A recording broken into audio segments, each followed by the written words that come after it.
Olá, pessoal, tudo bem? Novamente estamos aqui para mais uma aula de geografia e hoje, nesse momento, a gente vai falar agora continuamos falando sobre a Europa, né? E a gente vai falar hoje sobre a questão dessa divisão de poder dentro da Europa.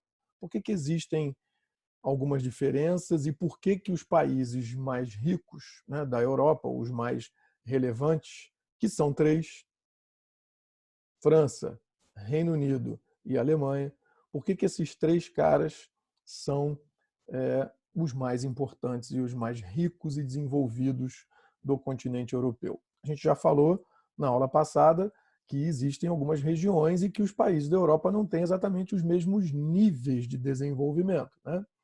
Então, hoje a gente vai falar exatamente sobre esses três caras aí, que são os top three do continente europeu. Então, vou compartilhar minha tela aqui com você, para você poder me acompanhar aqui. Como eu já disse desde a última aula, eu estou mostrando para você aí o seu material, tá? Então, primeiro, queria que você enxergasse uma coisa em relação ao continente europeu, que é o fato de que ele é um continente que apresenta características interessantes quando a gente se refere à questão do desenvolvimento. Primeiro, assim, quando você fala sobre potência, sobre relevância econômica, sobre o fato de alguns... Deixa eu aumentar isso aqui um pouquinho para facilitar para você me ver. Quando você fala sobre desenvolvimento, então você tem, por exemplo, às vezes um abismo muito grande em relação ao desenvolvimento, se você compara um país com outro, uma região com outra. Então, quando você fala, por exemplo, do continente asiático, você tem lá, vamos pegar um exemplo, o Japão é um país extremamente desenvolvido. É um país rico, é um país industrializado e tal. Mas dentro do mesmo continente, você tem, por exemplo, é, um, vamos pegar aqui uma Indonésia, que é um país bem menos desenvolvido. Você pega Bangladesh, Paquistão, que são países considerados pobres. Então, assim, o abismo, né? Como não dá para a gente não falar disso, né, atualmente, me perdoem os não flamenguistas, tá? Mas, assim, é outro patamar quando você fala de Japão dentro da Ásia. Quando você pega, por exemplo, a América, né, como um todo, né, e você tem lá no norte um país como os Estados Unidos e o Canadá também, né, dois países super desenvolvidos, Estados Unidos uma grande potência hegemônica no mundo, né, eles estão num patamar muito superior ao restante. Que dentro do mesmo continente você tem um país, por exemplo, como o Haiti. Tudo bem que você tem uma galera que está ali no meio do caminho, né, num patamar intermediário, né, que seria o Brasil, que seria o México, que seria a Argentina. Mas você tem um Haiti, você tem uma Guiana, né? Você tem países assim, Guatemala, Honduras, países pobres. Agora, quando você vai para o continente europeu, essa diferença já não é tão gritante assim. Você tem países que são realmente muito ricos, tem outros que são menos e outros que são um pouco menos, como eu já disse na aula anterior. Mas esse abismo não é tão grande assim, até porque o país pobre, por exemplo, pobre, né? Não é pobre, mas o país considerado menos desenvolvido do continente europeu, quando você pega, por exemplo, uma Grécia, um Portugal, eles podem não ser grandes potências econômicas, mas socialmente são países que apresentam um quadro bastante razoável. A população tem uma qualidade de vida razoável, níveis elevados de educação, de saúde, o IDH deles é alto, por exemplo, né? Então, pode haver diferença econômica, eles podem não ser tão poderosos financeiramente, ou não ser tão poderosos geopoliticamente, por exemplo, em relação a questões militares e tal, mas são países que têm uma qualidade de vida, né, que pode caracterizá-los como até países desenvolvidos. Você tem um pelotão ali formado por Holanda, por Bélgica, pela própria Itália, né, Espanha, assim, são países que têm, né, uma relevância assim, em algum nível de desenvolvimento. Você tem lá uma Suécia, uma Noruega.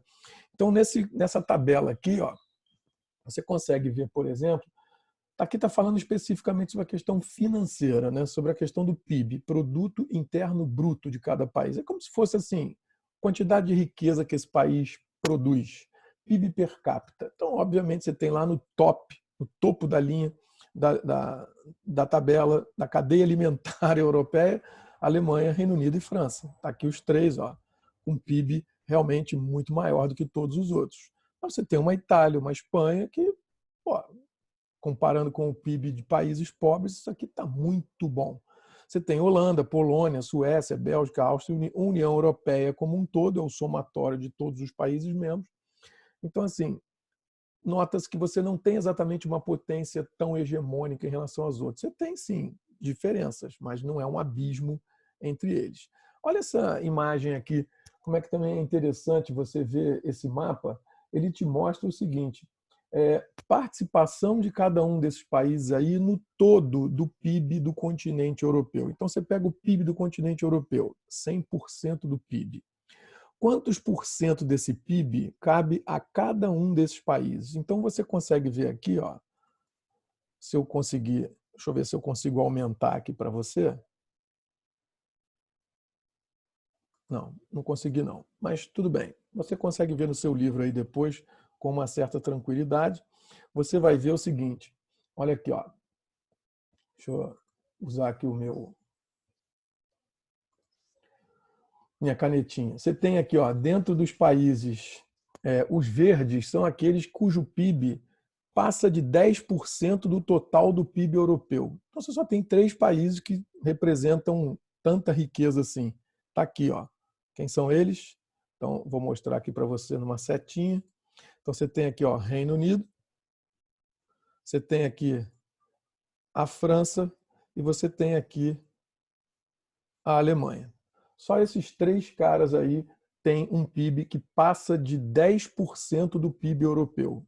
Ou seja, esses caras são realmente muito relevantes em relação aos outros. Agora, quando você pega, por exemplo, uns países que têm um PIB que está entre 5% e 10%, você vai ver aí que você tem a própria Rússia, que está aqui, ó, né? Está aqui, ó, a própria Rússia que está aqui. Você tem aqui a Espanha e Portugal, e você tem a Itália. Legal? Significa que esses países têm alguma relevância econômica, sim, em relação ao continente europeu.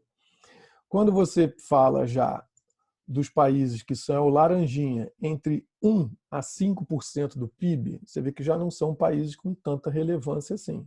Então você pega aqui, ó, esses caras aqui são os países nórdicos, Noruega, Suécia, Finlândia, aqui você tem a própria Polônia, a Suíça, a Áustria.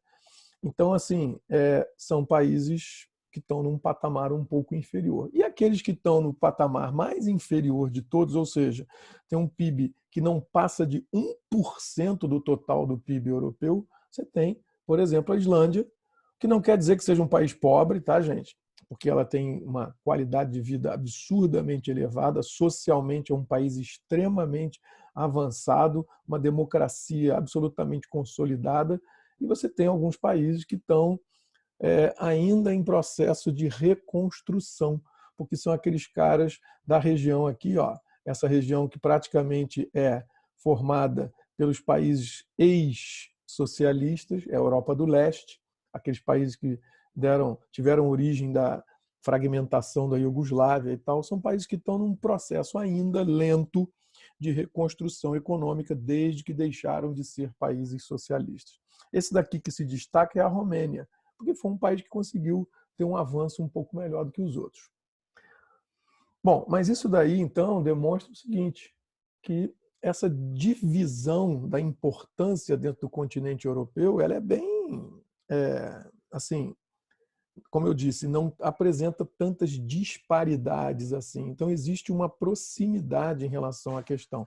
Você vê que os países que são os mais ricos, olha aqui, ó, que é o caso do Reino Unido, a participação dele no PIB não passa de 13%.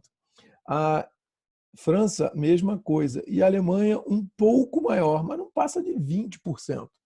Se você fizer uma divisão, por exemplo, do PIB da América e botar os Estados Unidos dentro desse pacote, caramba, os Estados Unidos deve ter, sei lá, 70% do PIB de todo o continente americano.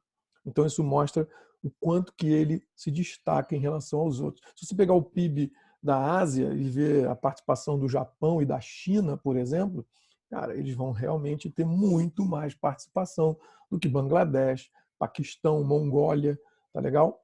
Então, a Europa tem essa questão bem clara de que não existe uma hegemonia tão forte de alguns países como a gente pode imaginar. Bom, esses 3 países, então, são aqueles que a gente vai falar mais especificamente. Então, só para você entender por que esses caras, na verdade, acabaram, de alguma maneira, tendo esse desenvolvimento que foi mais claro e mais assim tão evidente do que o resto do continente europeu por um fato muito específico. Quer dizer, um fato específico, mas um processo específico, que é o fato de que eles são países que se industrializaram num determinado período da história. Então esse é o motivo pelo qual esses 3 caras se destacam do restante. Mas isso a gente só vai falar no próximo assunto e na nossa próxima aula. Senão não vai dar para a gente terminar aqui hoje. Valeu? Grande abraço para vocês. Tudo de bom. A gente se encontra em outra aula. Tchau.